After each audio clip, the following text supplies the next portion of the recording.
আমরা এসেছি দুর্গাপুরে চীনামাটি বা সাদামাটির পাহাড়ে। এইটাই সাদামাটির পাহাড়। আমার পিছনে যা দেখছেন সাদামাটির পাহাড়।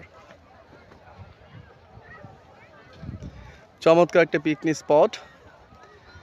আমার পিছনে দেখছেন সাদামাটি খনন করতে করতে একদম লেকের মতো হয়ে গিয়েছে।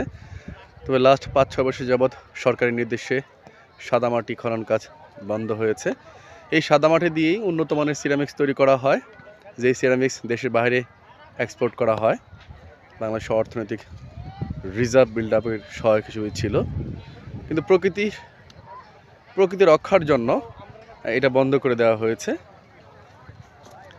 দেখছেন সাদামাটির পাহাড়, সুন্দরগাপুর বলে এটাকে।